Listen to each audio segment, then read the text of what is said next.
Hey everyone, it's Cam from Arsenal Theory. Just a quick video before the end of the day. I'm not in the. Don't want to risk going out into the cabin. It's pissing down out there. I don't want to get soaking wet, and the garage is pretty cold. So, coming to you from the conservatory, very glamorous. Also was watching the coronation all day today. That was pretty interesting. It was quite a funny moment where the Champions League anthem started playing at one point. I was watching it with my wife and the dog, and I kind of thought, that's the Champions League anthem. And I'm not going to lie, I actually stood up and thought, oh yeah, I'm going to be listening to this next season because we're back in it. Obviously, King Charles knew that we're back. So, on to more important matters. Preview of Newcastle Arsenal tomorrow.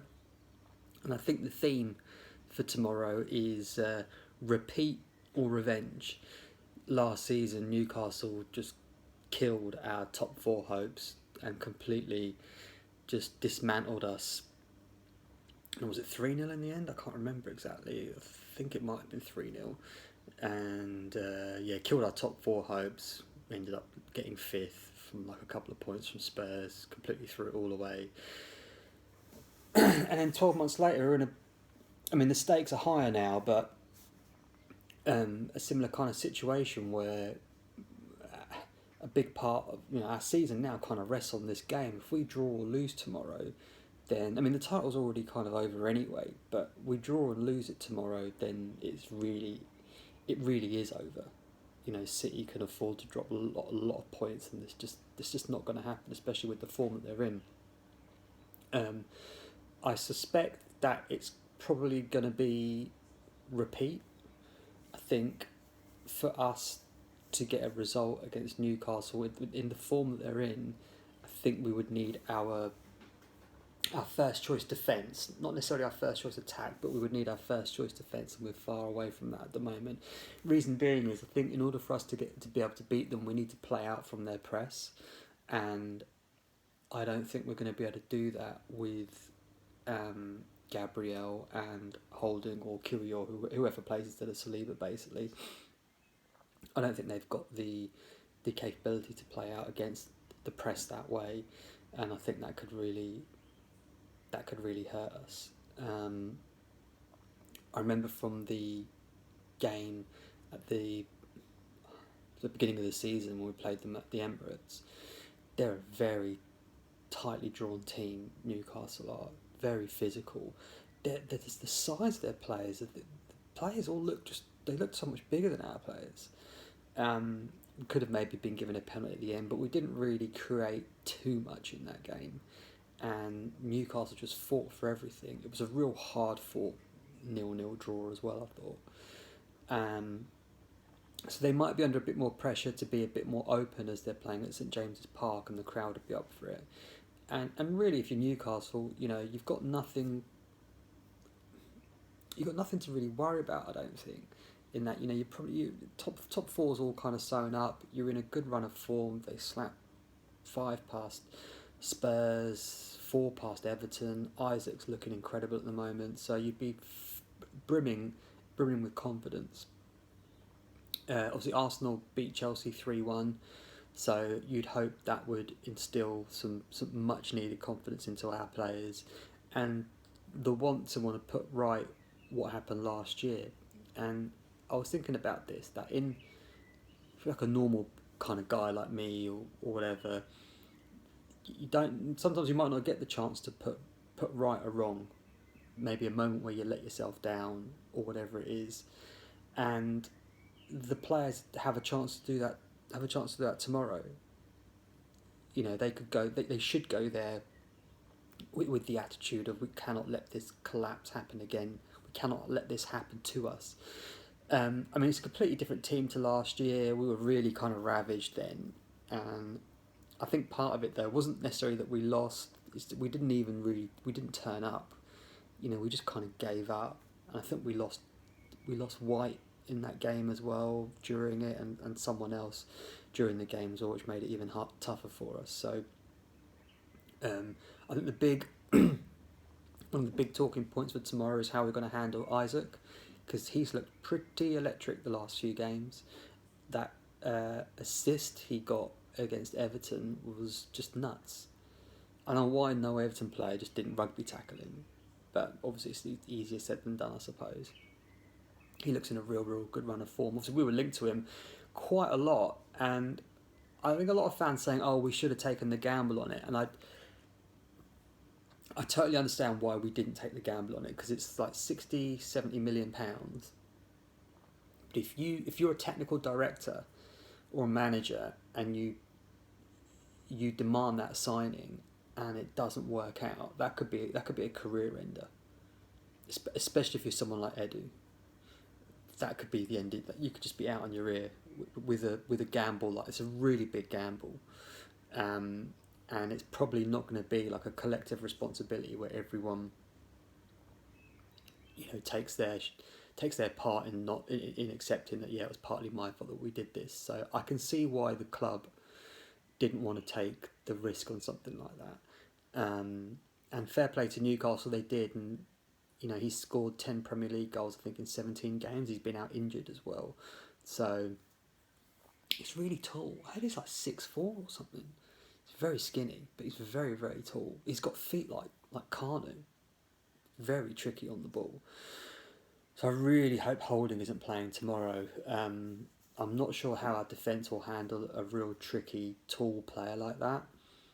I'm not sure what his hold-up plays like, though. I don't know if he's more of a coming onto the end of it, or if he can actually drop deep, play in the wingers, spin off you, and then run back in behind. Maybe like a Haaland can do, for example. So I guess I'll find out tomorrow. But the main thing is we have. If we don't win, it's kind of done, really. And I think there's some players that are due a performance from us. I think Martinelli's been a bit quiet recently. I think Saka's looked tired. Thomas Partey just looks like a different player. I don't know where the real Thomas Partey is, but he hasn't been playing for Arsenal for the last few days. So Mikel's got some real big decisions to make. Again, Trossard, I said it's against Chelsea, Trossard should come in. I really don't see a reason why he should be dropped, because he just holds the play up so well. He just knits things together. Just normally always makes the right decision.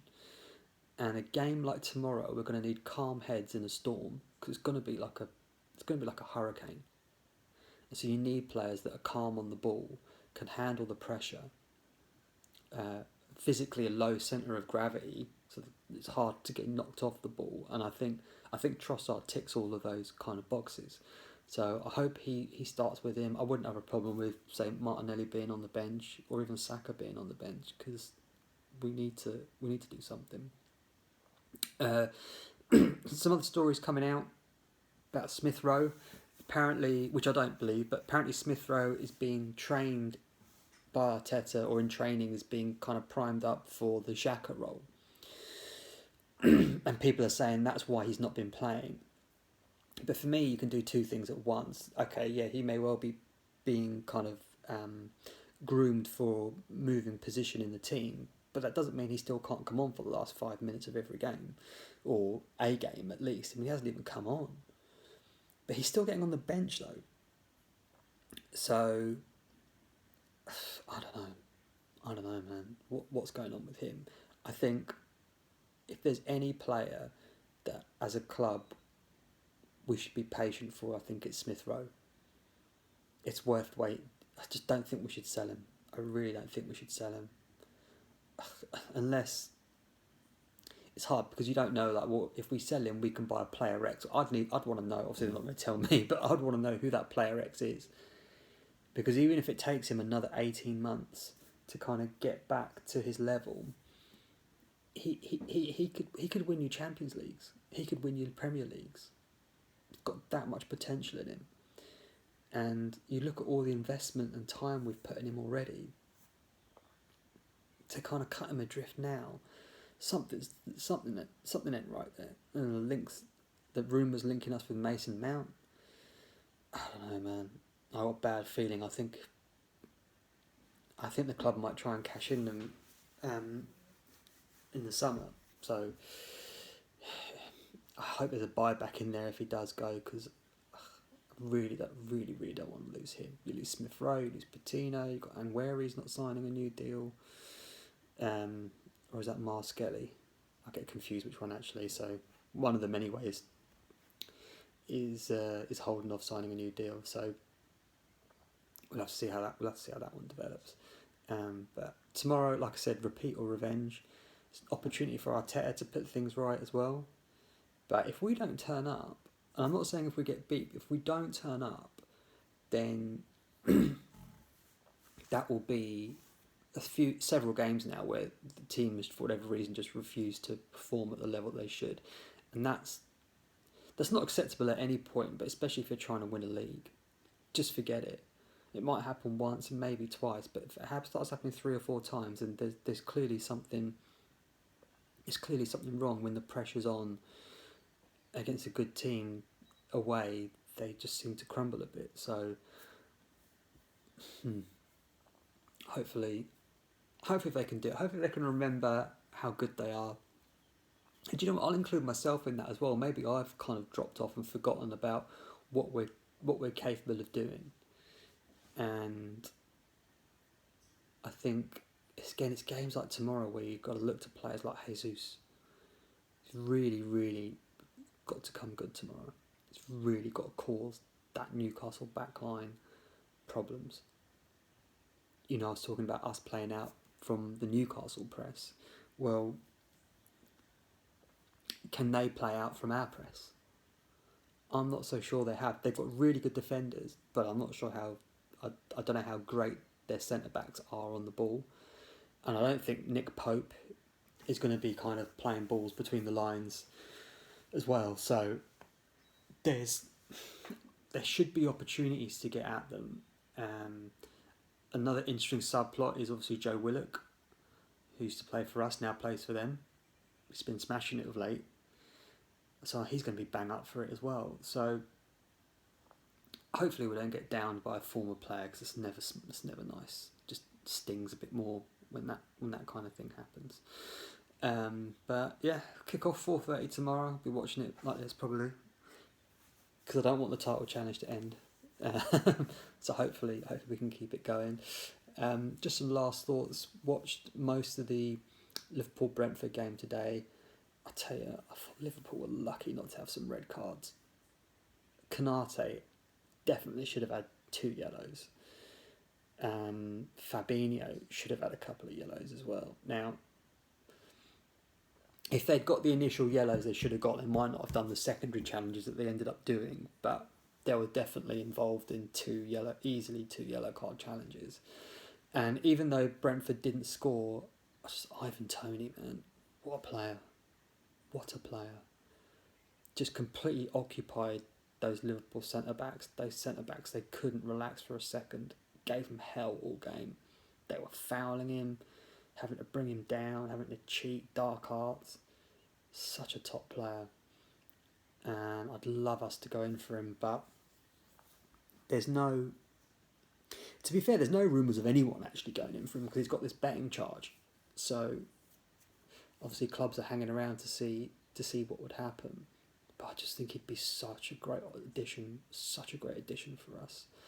Love him to come to Arsenal, but I have a feeling that the club might not like the kind of personality that he has. He's been caught doing some silly stuff.